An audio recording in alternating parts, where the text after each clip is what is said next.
Bienvenue dans cette nouvelle édition du Financia, votre rendez-vous économique quotidien. Voici les titres. La 6e réunion des ministres du commerce en charge des négociations de la ZLEC s'est ouverte ce dimanche à Dakar, la capitale sénégalaise. La rencontre a pour but de finaliser les différentes procédures autour de la zone de libre-échange continentale. Un peu plus de 261 milliards de francs CFA de transferts rapides d'argent ont été reçus par les établissements de crédit au Sénégal à fin mars 2018, une hausse de 4,2%. Qui, selon certains observateurs, est allié aux bons indicateurs macroéconomiques du pays. Et puis en fin d'édition, nous ferons un point sur l'évolution des marchés boursiers africains.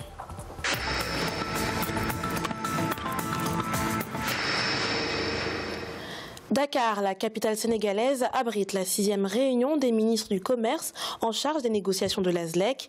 Une rencontre qui a pour objectif de finaliser les annexes des protocoles sur le marché des marchandises, sur les règles et procédures des règlements des différends et d'élaborer la liste des secteurs prioritaires sur le commerce de services avant leur présentation en juillet 2018 au sommet des chefs d'État de l'Union africaine. Ibrahima Djoumaba. La 6e réunion des ministres du commerce en charge des négociations de la zone de libre-échange continentale a été ouverte ce dimanche 3 juin 2018 à Dakar, au Sénégal. Objectif, finaliser les annexes du protocole sur le commerce des marchandises, sur les règles et procédures de règlement des différends et d'élaborer la liste des secteurs prioritaires sur le commerce de services avant leur présentation en juillet 2018 au sommet des chefs d'État de l'Union africaine à Nouakchott, en Mauritanie. En 2018, l'Afrique devrait normalement être à mi-chemin dans la réalisation du marché commun après l'harmonisation des systèmes tarifaires et non tarifaires entre les communautés économiques régionales et la création d'une union douanière continentale. L'ouverture commerciale et économique au sein de l'espace africain peut être une des solutions à nos nombreux problèmes de développement économique et social. 24 ministres en charge du commerce et des représentants des autres pays de l'Union africaine prennent part à la réunion de Dakar, alors que 44 pays sur les 55 membres de l'Union africaine avaient signé l'accord instituant la zone de libre-échange continentale en mars 2018 à Kigali, au Rwanda. La zone de libre-échange doit définir le cadre dans lequel le secteur privé peut évoluer. La zone de libre-échange est faite aujourd'hui principalement pour le secteur privé. En rétablissant les équilibres entre l'influence des sociétés étrangères par rapport à l'influence des sociétés africaines, on donne une opportunité aux sociétés africaines de pouvoir s'investir et de pouvoir se développer. Il faut faire de la prospection, il faut aller analyser les autres marchés africains, analyser quels sont les besoins des marchés africains et pouvoir travailler de manière à pouvoir répondre à ces besoins-là. Il faut aussi que le secteur financier soit en mesure d'accompagner ce secteur privé-là, puisque aujourd'hui on sait qu'une des faiblesses du secteur privé, ce qui nous handicape, c'est l'accès au financement. Selon le ministre ivoirien en charge du commerce, Souleymane Diarra Souba, le niveau du commerce intra-africain va augmenter de plus de 52% en 2022. Selon le Premier ministre sénégalais Mohamed Boun Abdallah Dionne, l'Afrique ne pèse qu'autour de 5% du produit intérieur brut mondial, avec 17% de la population mondiale pour moins de 2% des investissements directs étrangers et moins de 2% du commerce mondial. Les échanges intra-africains sont estimés à moins de 16%, alors que dans les autres continents, ce niveau dépasse la barre des 60%. Hausse des réserves de gaz et de condensat sur le champ à terre Lok Baba au Cameroun. Les réserves prouvées P1 de la compagnie gazière Victoria Oil and Gas se sont en effet améliorées de 73%, soit 69 milliards de pieds cubes. En ce qui concerne les réserves prouvées probables de P, elles sont passées à 309 milliards de pieds cubes, ce qui représente une progression de 52%. Signalons que Lok Baba est le principal champ producteur de gaz naturel du Cameroun. 261,2 milliards de francs CFA en transfert d'argent rapide ont été perçus par les établissements de crédit du Sénégal à l'issue du premier trimestre 2018, une hausse de 4,2% par rapport au dernier trimestre de 2017, une performance qui, selon les observateurs, doit être liée aux bons indicateurs macroéconomiques du pays. Les détails avec Ibrahima Djoumaba.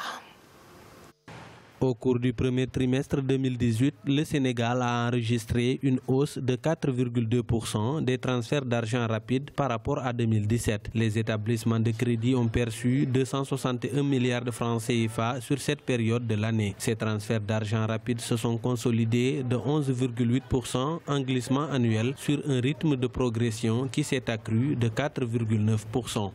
Cela s'explique d'abord par le fait que les acteurs de transfert viennent en appoint aux banques. C'est donc un service complémentaire, très souple et qui permet des transferts sans tracasserie administrative. Ça correspond bien à la mentalité sénégalaise. Et deuxièmement, il y a aussi le poids de l'informel qui représente à peu près plus de 80% quand même de l'activité économique. Selon la direction de la prévision et des études économiques, la liquidité globale de l'économie sénégalaise s'est chiffrée à 526,2 milliards de francs CFA, soit une expansion de 12,6% à fin mars 2018. Certains observateurs sont d'avis que cette performance est liée aux bons indicateurs macroéconomiques du pays.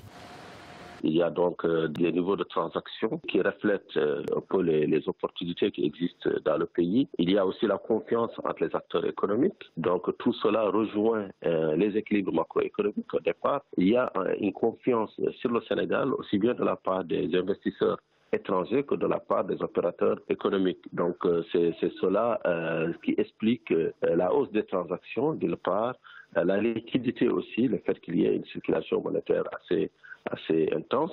Les actifs extérieurs nets du Sénégal se sont confortés de 1023,8 milliards de francs CFA et le crédit intérieur s'est renforcé de 86,6 milliards de francs CFA au premier trimestre 2018. Avec 300,4 milliards de francs CFA d'importation, le solde commercial s'est établi à 157,9 milliards de francs CFA au mois de mars 2018.